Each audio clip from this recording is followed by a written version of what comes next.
Primeira carta de Paulo a Timóteo, capítulo 5.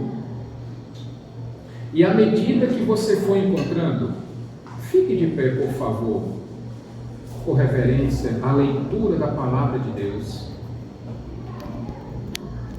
Vai ficar projetado ali também na tela. 1 Timóteo, capítulo 5. Todos encontraram, irmãos? Amém. Eu vou fazer a leitura de apenas um versículo nessa noite, mas eu queria que você me acompanhasse na leitura. É o versículo 8.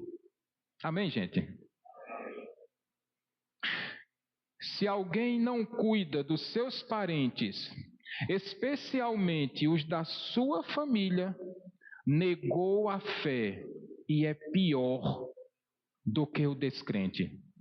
Vamos dizer toda a igreja juntos? Se alguém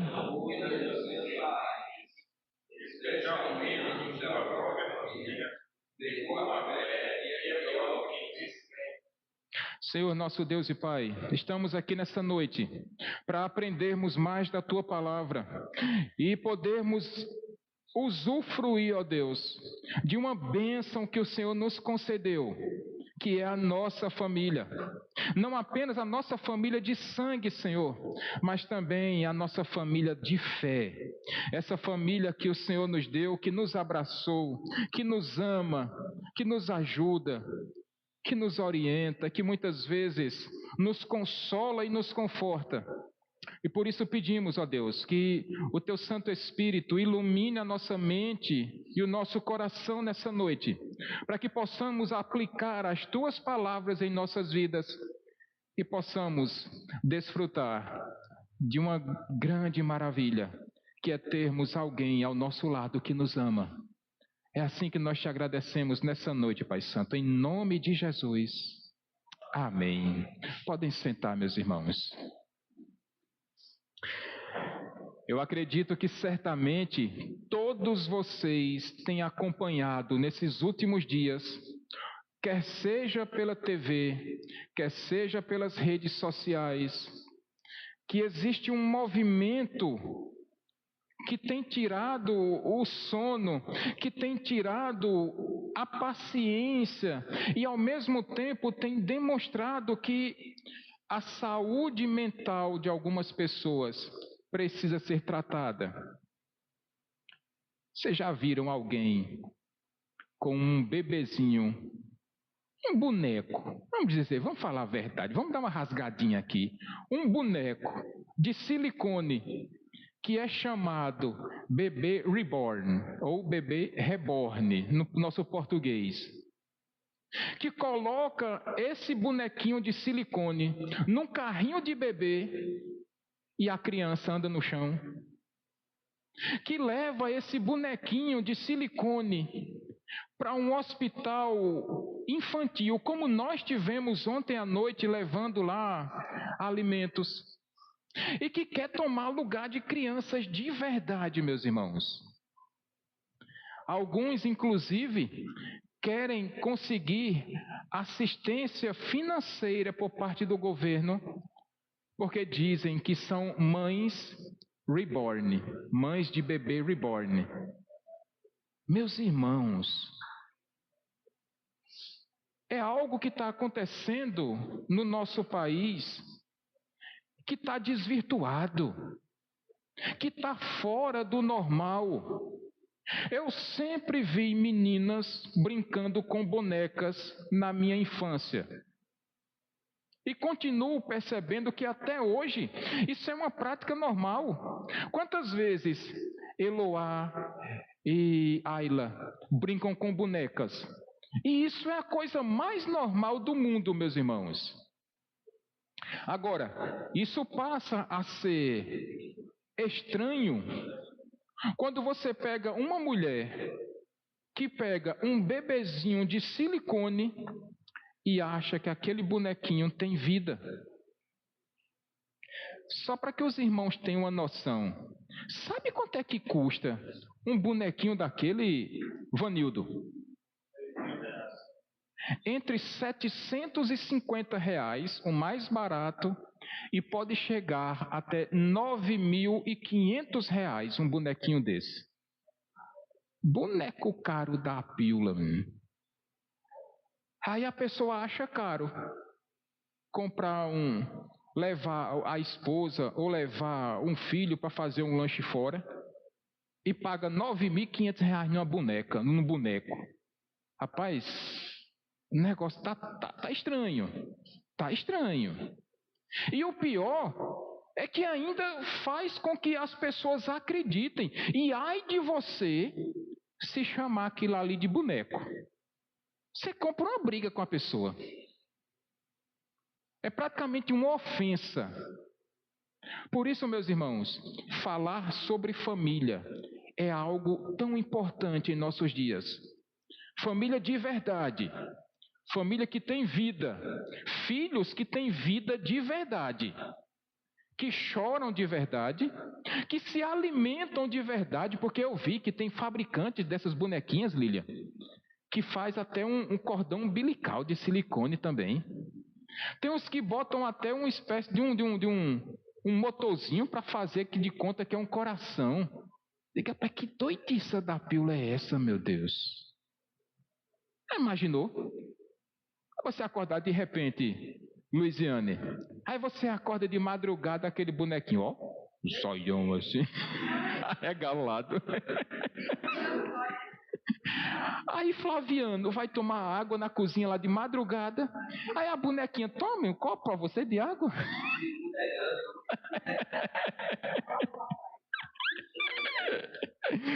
Eita, meu Deus. O negócio é difícil, pô. O negócio é difícil. Imaginou, Cícera? Você tá indo lá na cozinha pegar um copo d'água para Diácono Davidson. Aí de repente a bonequinha lá, Cícera.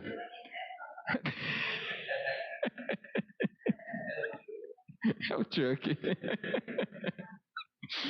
Oh, meu Deus, a gente tem que levar na brincadeira, mas o negócio é sério, Cleide. Cleide, tu já viu um bebezinho nascendo de alguma barriga lá na maternidade? Você já viu algum boneco nascendo de uma barriga na maternidade? Meu Jesus do céu, os dias estão difíceis, meus irmãos.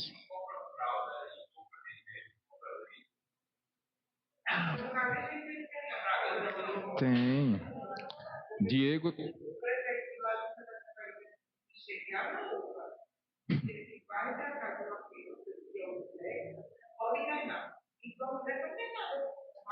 Diego estava falando que teve uma profissional de saúde que está sendo processada porque não quis dar atendimento a uma boneca dessa.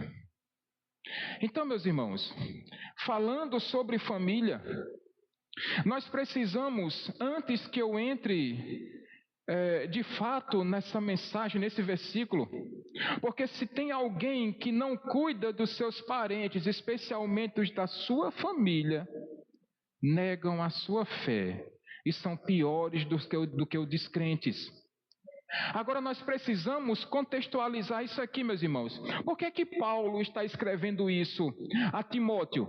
Esse jovem que era pastor na cidade de Éfeso, a igreja que o próprio apóstolo Paulo plantou e que teve nada mais, nada menos, meus irmãos, como pastores, o apóstolo Paulo, o apóstolo João e o próprio Timóteo. Essa igreja só teve pastor top de linha, só os melhores. Mas Paulo, orientando esse jovem pastor, Timóteo, ele disse: Timóteo, você precisa falar para os líderes, para aqueles que serão consagrados, comissionados, que existem certas classes de pessoas que precisam receber uma atenção muito maior. E nesse texto aqui, meus irmãos, Paulo está se referindo efetivamente às viúvas. Você vai observar a partir do versículo 4, que naquele momento da história, as viúvas e os órfãos eram as classes mais vulneráveis que tínhamos na sociedade. Não é muito diferente hoje também não, né? Mas naquele momento era pior, porque mulheres não podiam trabalhar, e o sustento delas vinham exclusivamente dos seus maridos. Mas uma vez que aquele esposo morria, só tinha uma solução: era que o seu filho sustentasse a sua mãe. E se não tivesse filhos? Então Paulo está dizendo a Timóteo: olha, Timóteo, a obrigação ou o dever de cuidar dessas viúvas é da igreja. Essa responsabilidade sempre foi da igreja, meus irmãos. Cuidar das pessoas mais necessitadas.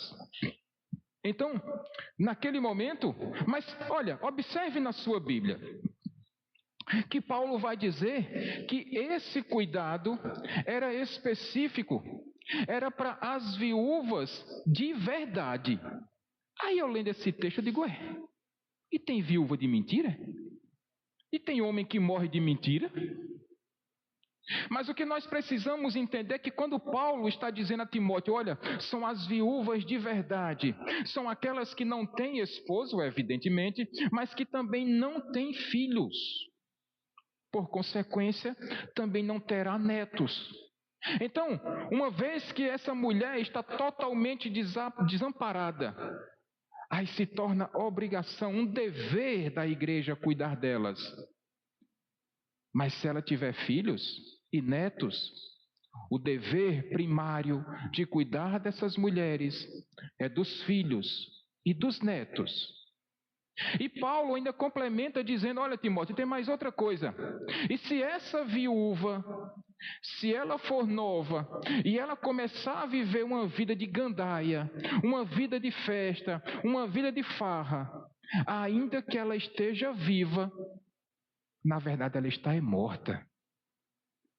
Então, meus irmãos, não é admissível nós termos em nossa família, eu estou falando da nossa família de sangue, a nossa família sanguínea, não é admissível para um crente em Jesus Cristo, para aquele que foi lavado e remido no sangue do Cordeiro, para aquele que nasceu novamente, que teve os seus pecados perdoados, que teve a sua culpa anulada ou paga diante de Deus na presença de Jesus Cristo, não é concebível que um crente deixe um familiar seu passando necessidade e essa pessoa não faz nada para ajudar o seu parente, a pessoa da sua família.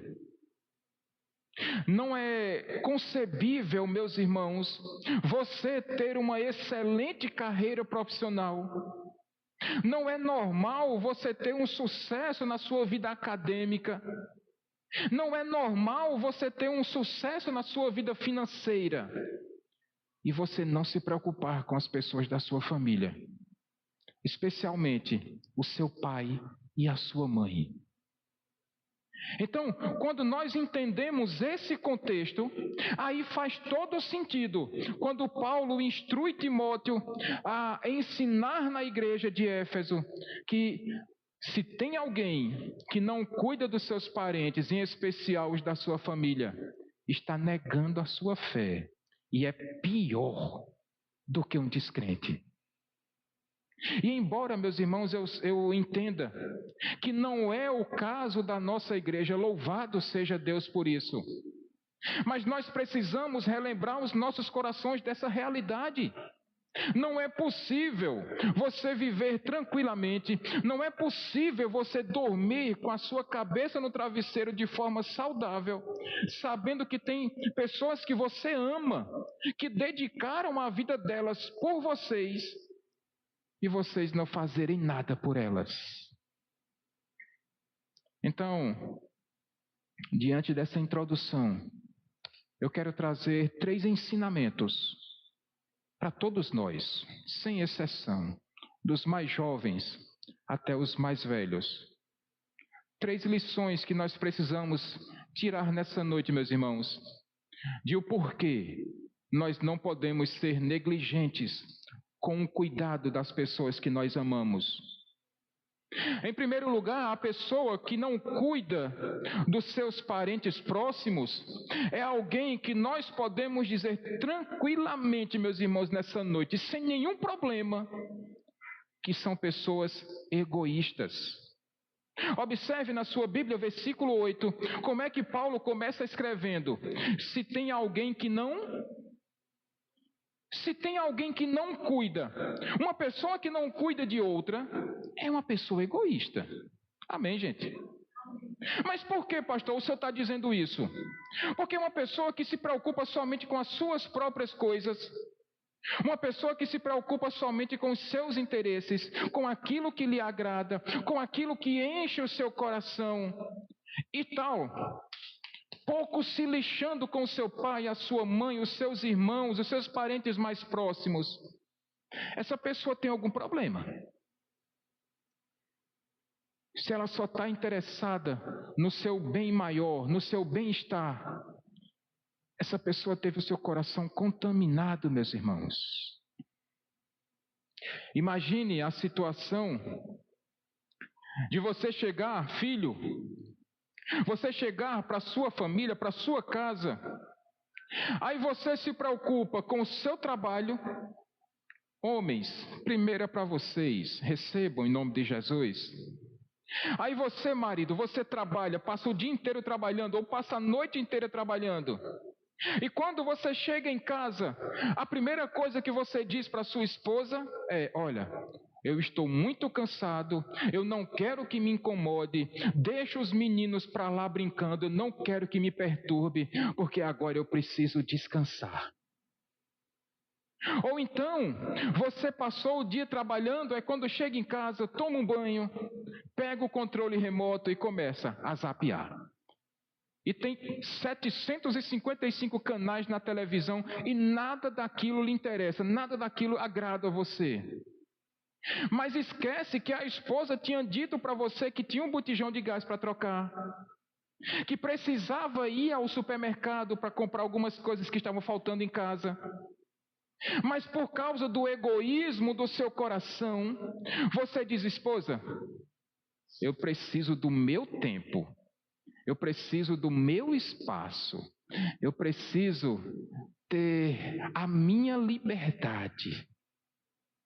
E aí quando você quer relaxar, você faz o quê? Chama a esposa e os filhos para fazer um lanche?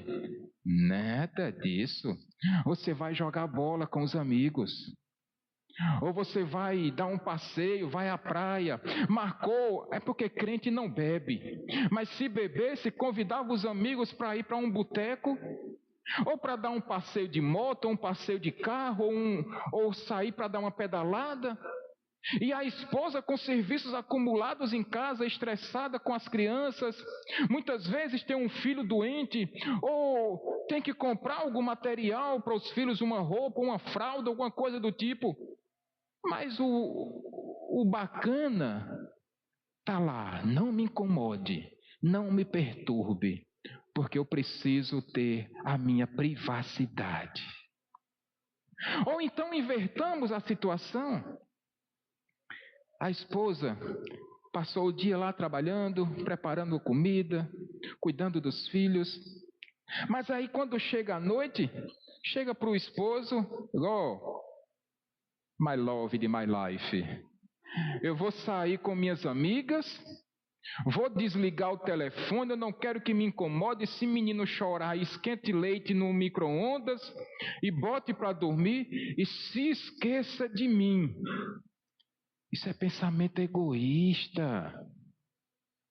E o pior, filhos.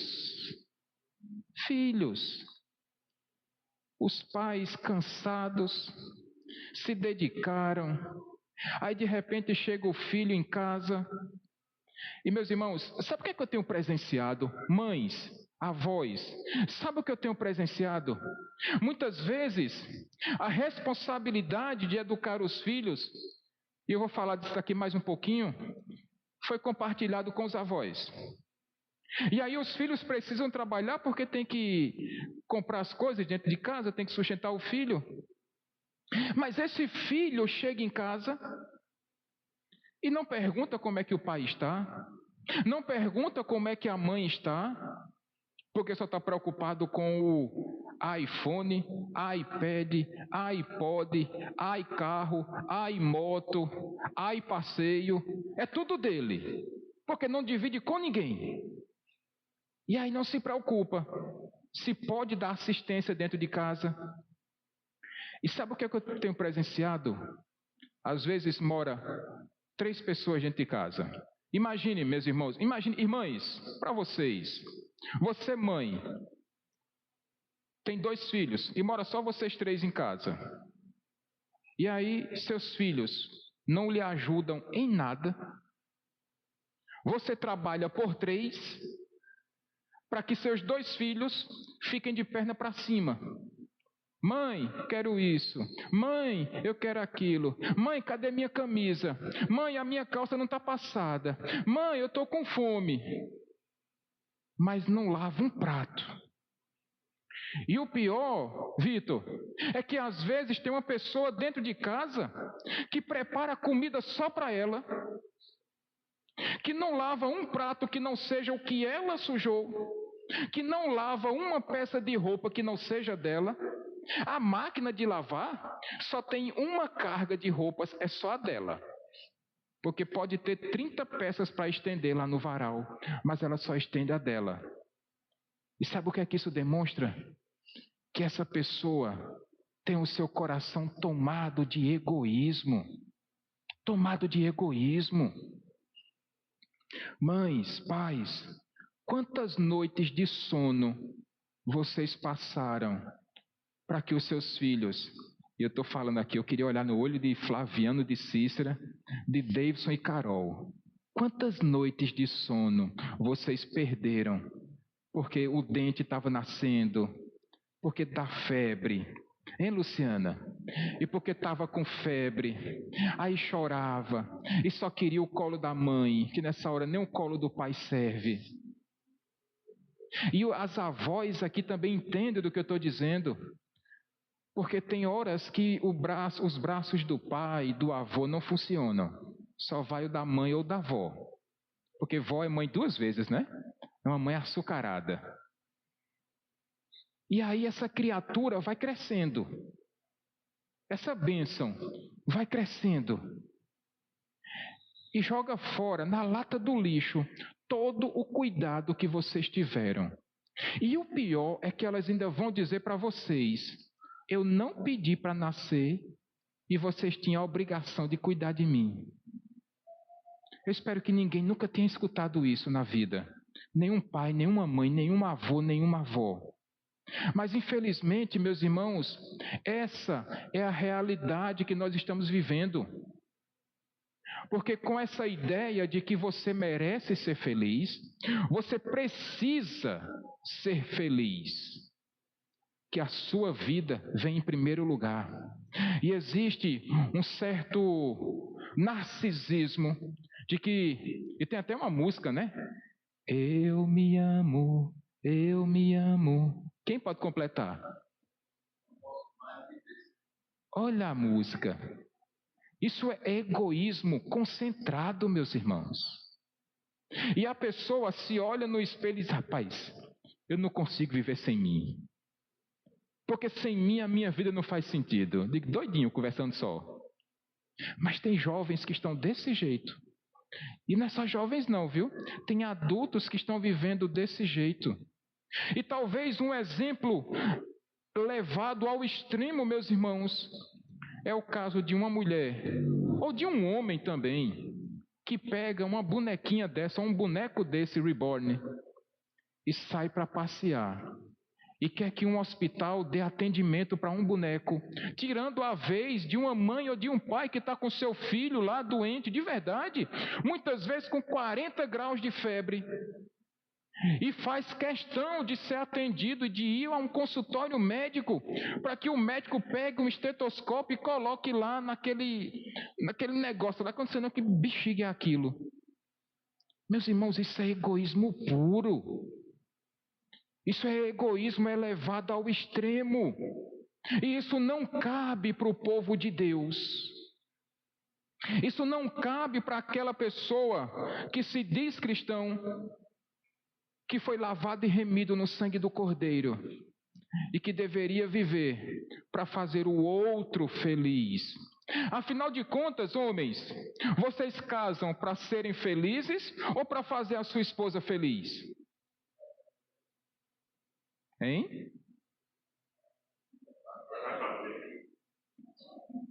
E por que muitas vezes vocês homens, nós homens, ficamos esperando ser sempre atendidos, abastecidos, supridos, saciados, e a gente não consegue fazer nada pela esposa? Filhos, qual foi o atestado de escravidão que seus pais assinaram para que precisem fazer sempre tudo para vocês na hora que vocês quiserem? Isso não existe, meus irmãos. E se porventura estiver acontecendo na casa de alguém aqui nessa noite, eu espero que não. Que essa palavra entre no coração de cada um de vocês. E que atitudes sejam tomadas. E que ensinamentos corretos sejam aplicados dentro da casa de vocês. Porque isso não agrada a Deus não, meus irmãos. Então, uma primeira lição que nós precisamos tirar em cima desses bonequinhos reborn, e de como nós precisamos cuidar dos nossos parentes e familiares, é porque nós não podemos ser egoístas. Mas há um segundo ensinamento que nós tiramos aqui nessa noite. É que, meus irmãos, pais, mães, educação dos seus filhos, filhos, o cuidado com os seus pais, netos, o cuidado com os seus avós, não pode e não deve ser terceirizado. Eu fiz o casamento aqui de Davidson e Carol, mas eu também tenho participação no casamento de Diácono Davidson e Cícera.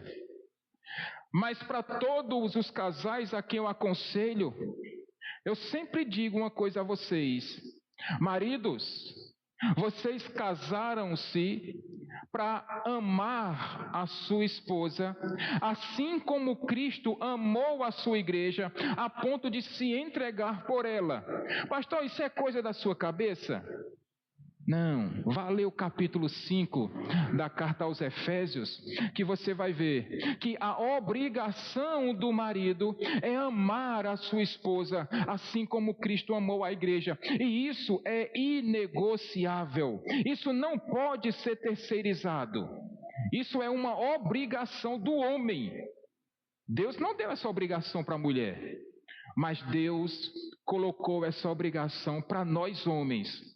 E nós temos o dever de amar as nossas esposas. Mas como é que Cristo amou a igreja mesmo? Se entregando, dando a própria vida. Ah, pastor, então quer dizer que eu tenho que me jogar na frente do carro? Não precisa não, meu irmão. Basta que você ame a sua esposa, cuide dela, que você seja o provedor, que você seja coluna da sua casa, que você seja fonte de tranquilidade para a sua esposa, que você traga tranquilidade para ela e não perturbação, que você traga paz, que você traga segurança para a sua esposa. Se você estiver fazendo isso, se você for um exemplo positivo, ou melhor, se você for o sacerdote do seu lar e exemplo para os seus filhos, você vai estar amando a sua esposa, assim como Cristo amou a igreja. Mas ao mesmo tempo, esposas, Deus também deu uma obrigação para vocês. E aí chega aquele momento do esposas, sejam submissas aos seus esposos, assim como ao Senhor. Mas eu também já disse isso algumas vezes aqui na igreja, meus irmãos. Ser submissa ao seu esposo não é ser subjugada, não é ser escravizada. Ser submissa ao seu esposo é ser aquilo que Deus criou você para ser. A auxiliar do seu esposo, a ajudadora idônea, aquela pessoa que, como nós brincamos, se o seu esposo é o cabeça da família, você tem que ser o pescoço, irmã, para dar o suporte ao seu marido. Mas uma coisa também precisa ser muito clara, eu não faço nenhuma objeção em dizer isso na frente dos homens aqui. Esposas, vocês precisam ser submissas aos seus maridos, desde que eles estejam em concordância com a vontade de Deus. Porque se o seu esposo pedir para você se deitar com outro homem, dá um não bem grande para ele, vai dizer, vai conversar com o pastor se ele achar ruim. Ou melhor, vá ler na Bíblia. E se quiser ficar com raiva, fique com raiva de Deus. Porque isso não é coisa da minha cabeça, isso é ordem de Deus, expressa de Deus. Se seu esposo estiver querendo que você promova um desfalque na empresa, que você falte com a verdade com outras pessoas, diga ao seu esposo, com todo amor e respeito, que enquanto ele estiver sendo imagem e semelhança de Cristo, em seu comportamento, em suas palavras, em sua conduta, você vai estar ali coladinha com ele. Mas se for para desagradar a Deus, irmãs, vocês estão desobrigadas. Amém, irmãs? Vocês estarão desobrigadas, não por mim, mas pelo próprio Deus e pela palavra de Deus. Se seu esposo estiver colocando no seu coração, na sua mente, algo que desagrade a santidade de Deus, diga não. E se estiver achando ruim, vá reclamar com meu Pai Celestial. Mas filhos, capítulo 6 de Efésios vai dizer que vocês precisam obedecer aos seus pais em tudo, porque isso é justo. Isso é justo. Obedecer aos pais não é um favor que você está fazendo. Obedecer aos seus pais não é uma gentileza sua. Obedecer aos seus pais é justo e agradável aos olhos de Deus. E você não pode terceirizar isso aí. Você não pode transferir essa responsabilidade para outras pessoas. E tem filhos aqui, Flaviano, que está nas duas situações. Precisa ser um exemplo para o filho, mas ao mesmo tempo precisa obedecer os seus pais em tudo, porque isso é justo diante de Deus. E cuidar dos seus pais. Uma vez que sua irmã está um pouquinho mais distante, a responsabilidade é sua, irmão. É você que tem que cumprir esse papel. Filhos, essa responsabilidade é de vocês. E isso não pode ser transferido para outras pessoas. Veja, pais aqui de plantão, quantos anos vocês passaram cuidando dos seus filhos? Alguns ainda estão cuidando. Né, Daniel? Alguns ainda estão cuidando, alguns ainda estão sustentando, alguns ainda estão guardando, protegendo, alimentando. Isso pode durar 20, 22, 23, 25 anos. Mas essa chave vai virar, Vitor. Essa chave vai virar, Thomas. E vocês que estão sendo cuidados, sustentados, um dia vocês vão ter que cuidar dos pais de vocês. E vocês vão ter que retribuir todo o amor que vocês receberam. E vocês vão ter que dedicar tempo aos seus pais. Vão ter que ter uma paciência redobrada como eles tiveram com você. Com vocês, na verdade. Com todos nós. Hoje pela manhã, tomando café com a Elisângela, e ela disse... Estava com vontade de chamar minha mãe para almoçar aqui em casa. E sabe quem foi que ligou para ela? Eu. E ela estava deitada, ele disse, acorda, que daqui a pouco sua filha chega aí para lhe pegar. Veja, meus irmãos, eu sou muito grato a Deus, porque minha sogra e meu sogro dedicaram os melhores anos da juventude deles para educar a minha esposa. Para que hoje eu possa ter uma esposa idônea, um auxiliar, uma mulher de Deus ao meu lado, que foi educada nos caminhos do Senhor.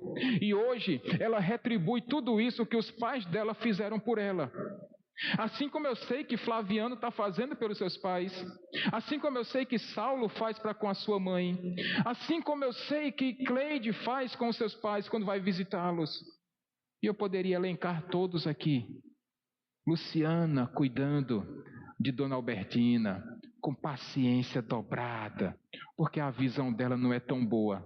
E Luciana tem que se virar nos 30 para cuidar das 2 filhas, dar suporte à mãe e ainda cuidar do irmão. Meus irmãos, isso é favor? É não, meus irmãos. Nós estamos apenas retribuindo todo o cuidado que eles tiveram conosco. Quantas vezes, irmã Adelaide, eu posso lhe dizer também, Suzana, irmã Dorinha, Luiziane, Jeane, quantas vezes vocês precisaram ficar com os olhos assim, ó, vigiando os filhos, para quando... Jeane ainda não, mas as mães aqui mais velhas, quantas vezes vocês perderam o sono esperando o filho de vocês chegar lá para as 9h30, 10 horas da noite? E vocês não piscavam os olhos, Lusa, esperando os meninos, porque pode ter 70 anos, mas para a mãe continua sendo meus meninos, chegarem em casa e não pisca o olho. E pode dar o sangue no meio da canela, mas não prega o olho. Até que eles cheguem. E o pior, Dorinha, Adelaide, Suzana, o pior é que quando eles chegam, ainda pergunta, meu filho, tá com fome? Ou eu estou mentindo, gente? Tá com fome, meu filho? Quer alguma coisa? Para depois, quando essas bênçãos crescem, largam os pais e os avós e querem terceirizar essa responsabilidade. Não, meus irmãos.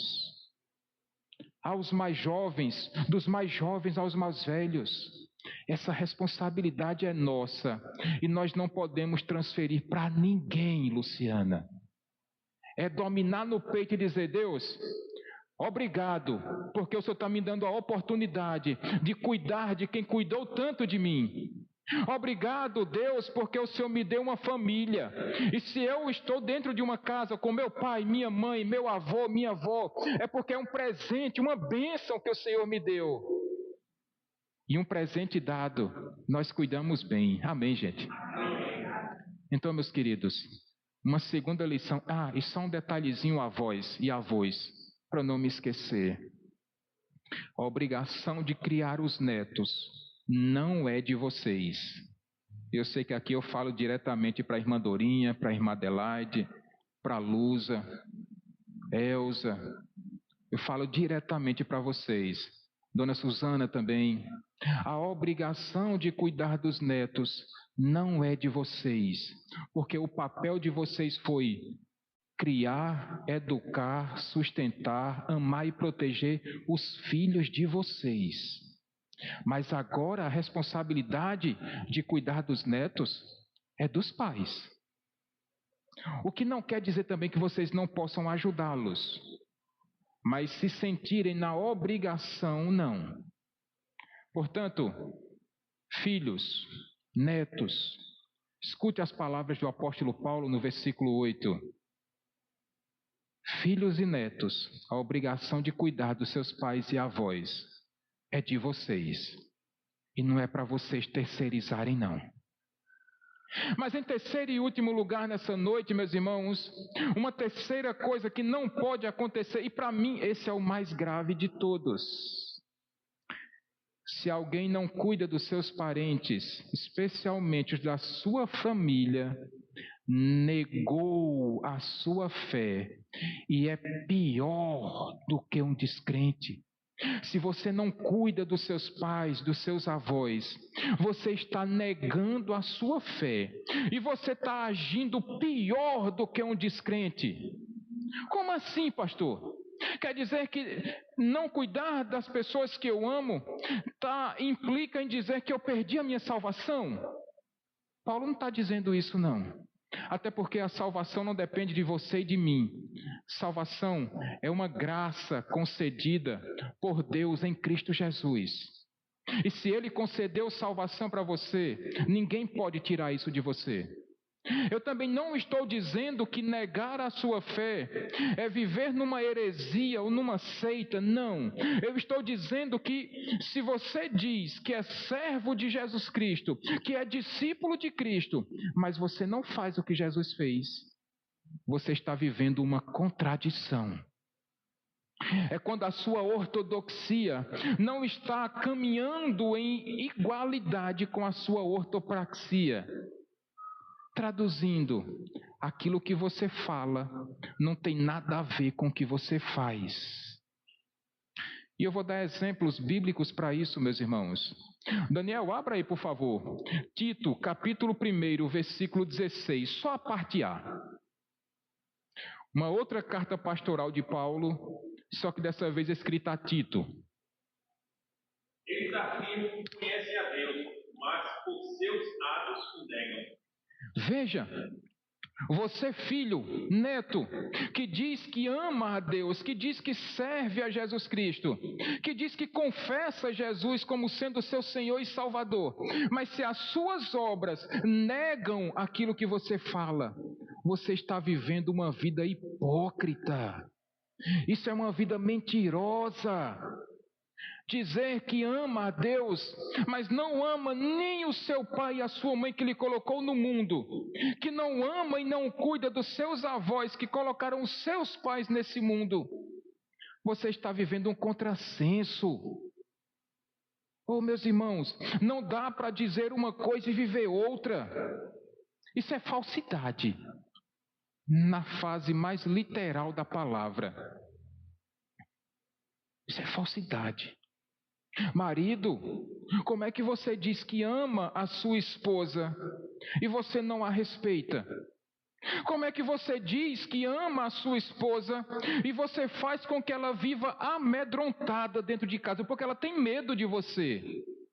Ela não tem respeito por você, ela tem medo.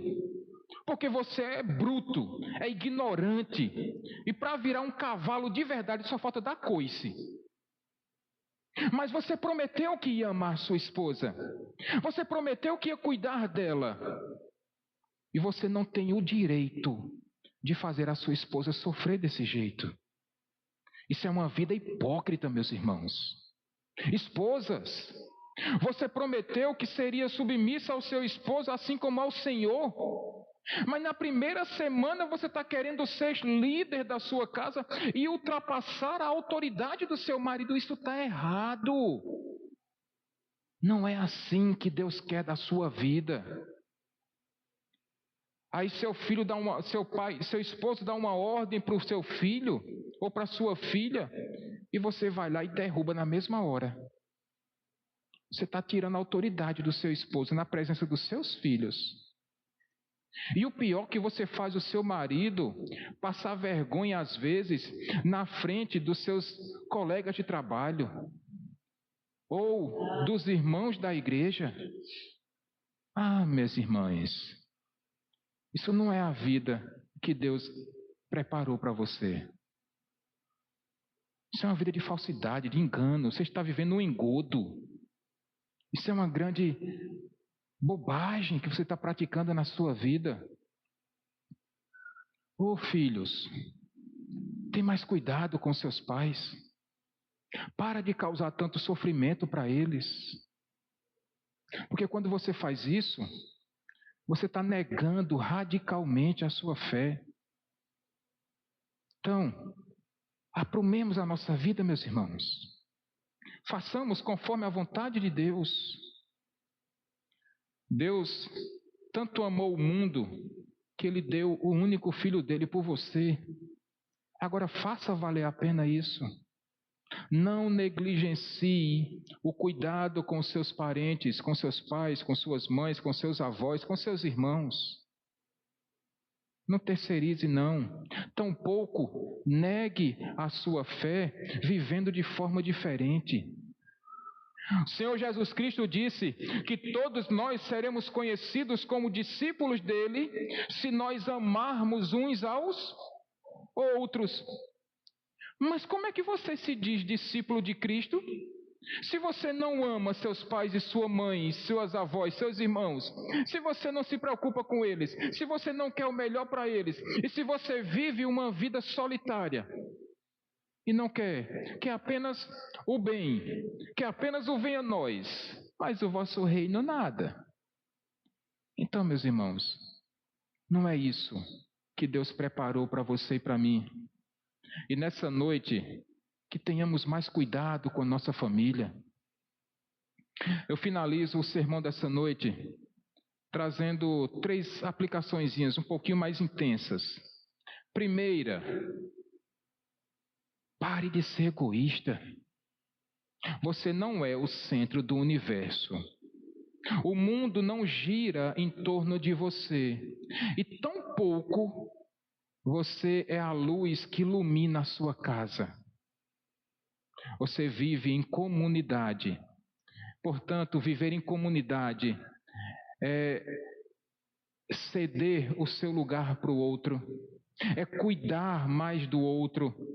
Uma expressão que eu gosto de utilizar aqui na igreja é ser outrocêntrico, ou seja, colocar o outro no centro da sua vida e deixar que a sua vontade diminua, que você seja mais servil, que você seja mais atencioso, mais simpático, mais simpática, e que você se preocupe mais com aquelas pessoas que dedicaram a vida para cuidar de você. Segundo lugar, não transfira a responsabilidade de cuidar das pessoas que você ama para outro, ou para outras pessoas, ou para outras instituições. A responsabilidade, filhos, de cuidar dos seus pais e avós, não é da igreja, não é do prefeito, do governador, do presidente da república, do senador. Essa responsabilidade é sua. Exerça sua responsabilidade para a glória de Deus. Preparando essa mensagem, eu me lembrei, Cícera, Diácono Davidson, que quando eu tinha 10 anos de idade, Dona Suzana, minha mãe chegou para mim e disse: olha, eu consegui uma bolsa de estudos para você no colégio particular. Mas tem uma coisa, se você for reprovado, você vai perder essa bolsa e você vai estudar em colégio público. Então, desde os 10 anos de idade, que eu já tinha esse senso de responsabilidade, porque eu sabia que se eu perdesse aquela bolsa, eu iria não apenas estudar no colégio público, mas eu iria estar decepcionando, frustrando a minha mãe, que teve tanto trabalho para conseguir aquela bolsa de estudos para mim. E aí eu vejo muitas vezes filhos fazendo pouco caso do esforço dos pais, que muitas vezes para pagar um colégio particular para os filhos, deixa de passear, deixa de comprar uma roupa, deixa de comprar um calçado, às vezes está com uma dor de cabeça e toma um chazinho, Cleide, para não gastar dinheiro com remédio. Ou eu estou inventando história, mães? E às vezes os filhos, quando crescem, simplesmente viram as costas e colocam os pais sob a responsabilidade de outros e não deles mesmos. E finalmente, se você, filho, filha, se você não está cuidando dos seus pais como você deveria fazer, você está negando a sua fé. E o seu discurso, a sua retórica é mentirosa. Porque você monta uma imagem na presença dos outros, mas quando está só você e a sua família mais próxima, aquela máscara cai. E aí, finalmente, você revela a pessoa que é. Tão somente porque você está negando a sua fé quando não cuida dos seus entes queridos. Eu finalizo de vez essa mensagem dizendo que se tiver alguma viúva na igreja que não tenha filhos e nem netos, a responsabilidade então é nossa. E nós vamos exercer essa responsabilidade. E nós não vamos nos omitir dela. E a gente vai dominar no peito. E a gente vai fazer o que for necessário. Mas se viúvas, se pais e mães, se avós e avós, que precisem de um suporte, se tiver filhos e netos, essa responsabilidade é de vocês. E façam isso para a glória de Deus. Amém, gente? Vamos ficar de pé.